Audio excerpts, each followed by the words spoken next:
Ya karena semua agama ini mungkin pemikirannya saja. Semua agama itu semuanya mengajarkan kebaikan. Jadi apa harus kita berbeda dengan itu? Mungkin kadang-kadang kita diajukan dengan pertanyaan itu. Anda merasa benar sebagai Muslim, sedangkan yang lain juga mengajarkan kebaikan. Gimana kita mensikapi kalau Baik, seperti gini itu? Mas, konsepsi agama itu kan bisa diuji dalam 3 aspek. Ya kan? Satu aspek ketuhanan, teologinya. Yang kedua aspek ibadah, tata cara dia ibadah. Yang ketiga muamalah, yang mengatur pedoman dalam berinteraksi secara sosial. Iya. Ya kan? Oke. Boleh jadi di aspek yang ketiga, semua menunjuk kepada yang benar. Mengajarkan interaksi yang benar dengan sesama. Iya. Silakan Anda cek ya. Pasti semua agama mengatakan harus jujur, nggak boleh Betul. mencuri, kan? Nggak boleh berzina dan sebagainya. Jadi kalau ada yang membolehkan berzina, menipu dan sebagainya, dipertanyakan konsepsi keagamaannya. Di aspek yang ketiga ini, secara hukum sosial, semua bisa sepakat. Tapi dikatakan agama harus memenuhi unsur 2 lagi. Konsepsi ibadahnya bagaimana? Di agama pasti ada ibadah, karena ibadah itu konsekuensi dari keadaan seorang hamba yang menuhankan sosok Tuhan. Pembuktian dari sifat menuhankan itu adalah ibadah. Harus menyembah Tuhannya. Bagaimana konsepsinya? Caranya bagaimana dia beribadah? Diatur tidak? Cara dia ibadah seperti apa? Ditunaikan kapan? Bagaimana teknisnya? Apa maknanya? Apa hikmahnya? Apa implementasi ibadah itu bagi kehidupan? Di titik ini pasti akan ada perbedaan. Oke, Iya, saya sebagai Muslim, ya dengan saudara-saudari kita sebangsa setanah air di non-Muslim, konsepsi ibadahnya pasti beda. Ya, saya di Islam. Kenapa saya meyakini Islam misalnya? Karena konsepsi ibadah saya, ya, yang saya jalani dalam Islam, itu menurut saya yang paling sesuai, paling lengkap, paling akurat, paling rasional. Ya, dari sisi sholatnya misalnya, ibadah pokok itu kan sholat. Waktunya jelas diatur. Kapan saya mesti sholat? Panggilannya jelas. Kemudian bagaimana penampilan saya saat akan menunaikan sholat jelas. Apa yang harus saya lakukan sebelum sholat jelas. Sebelum sholat kamu wudhu dulu. Ada langsung firmannya dari Allah, bukan rekayasa manusia, bukan buatan Nabi Muhammad SAW, kan? Langsung dari Tuhan. Nih, Quran surah kelima ayat yang ke-6. Ini cara wudhunya begini, diatur, diterangkan oleh Rasul. Begini prakteknya. Kemudian sebelum sholat kenakan pakaian yang terbaik. Bahkan sejak ada panggilan dari masjid kita dengar. Quran surah ke-7 ayat 31. Ya bani Adam khudzu zinatakum 'inda kulli masjid.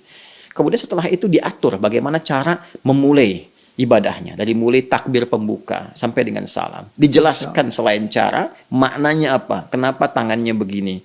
Kenapa bacaannya ini. Artinya apa. Hikmahnya apa. Lalu kaitan dengan implementasi kehidupannya bagaimana. Apa dampak sholat kepada kehidupan. Turun banyak ayat. Inna sholata tanha 'anil fahsya'i wal munkar. Quran surah ke-29 ayat ke-45.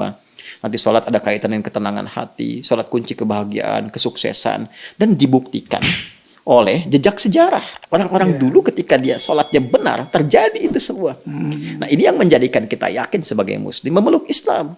Bagi penganut agama lain, punya konsepsi sendiri. Kita nggak bisa paksakan semua sama di titik ini dalam konsep keberagamaan. Apalagi kalau sudah masuk ke konsep teologis, ketuhanan. Ya kan?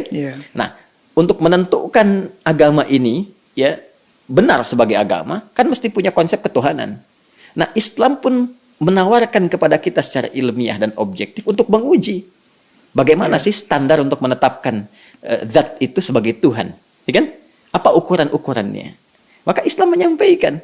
Misalnya di Quran surah ke-42 Asy-Syura ayat yang ke-11. Laisa kamitslihi syai' di ujung ayatnya.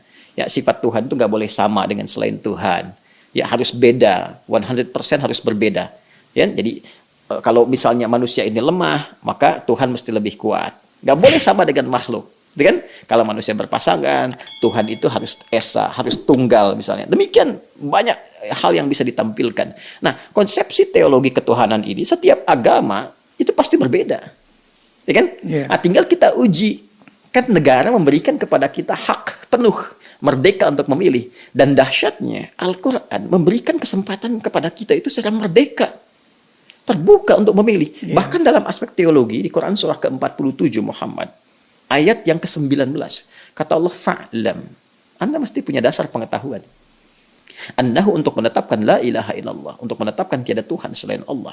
Jadi untuk menetapkan konsep ilahiyat, teologis, ketuhanan, yang meyakinkan kepada kita, oh ini Tuhan saya Allah. Ya kalau ditanya kenapa Anda nggak pilih Tuhan yang lain, kata Allah, Anda jangan sekedar bersyahadat misalnya, mengatakan asyhadu an la ilaha illallah. Itu syarat pertama menjadi muslim, syahadat. Tapi kalau Anda ingin kuat, ya dengan syahadat itu, dengan keyakinan teologi Anda itu, menuhankan Allah. Ini ilmunya loh. Makanya di Islam ada akidah, ilmu tauhid, fikul akbar. Nah, jadi boleh jadi semua agama itu punya konsepsi yang sama dalam aspek muamalat, interaksi sosial yang membawa norma-norma kehidupan dalam ragam interaksi sosial. Tapi bisa berbeda dalam konsepsi ibadah dan ketuhanan. Dan aspek ketuhanan yang paling pokok. Ya kan? Iya. Jadi kalau semua sama, berarti kan mesti ada yang spesial, yang beda kan? Ya, betul. Nah, itu yang menjadikan Anda, saya, kita melihat yang spesial ini bagi saya. Konsepsi Islam sangat jelas, tidak ambigu. Ya, menentukan ketuhanan jelas. Fa'lam annahu la ilaha illallah. Innani anallahu la ilaha illa ana fa'budni. Ya, saya Allah, kata Allah, nggak ada Tuhan yang dipertuhankan selain saya. Ya, maka sembah saya. Nah, saya mencari, saya membandingkan, melihat dengan keyakinan lain. Oh, saya temukan yang paling jelas, tidak ambigu, tidak susah dipahami sebagai Muslim ya. Ya, dan saat yang bersamaan ketika kita meyakini Allah pun sebagai Tuhan, memeluk Islam, beribadah dalam Islam, saat yang bersamaan tetap diminta oleh Al-Quran, la ikraha fiddin, gak boleh paksa orang. Betul. Indah gak? Iya, indah sekali. Lakum dinukum waliyadin. Hormati keyakinan orang lain. Kamu meyakini Islam sebagai agama yang benar, ya, tapi hormati orang lain juga. Ya, jelaskan keislaman Anda itu lewat penampilan Anda, karakter Anda, perilaku Anda, sifat dan sikap Anda. Kalau ditanya, jelaskan, jawab, dan sebagainya. Masya Allah. Indah nggak? Indah, Pak. Ya, jadi di situ titik perbedaannya. Jadi nggak bisa kita katakan semua agama sama, karena konsepsi dasarnya itu berbeda. Iya, iya. Paham sekarang ya? Betul, betul. Nah, kalau paham berarti nggak ditanya lagi.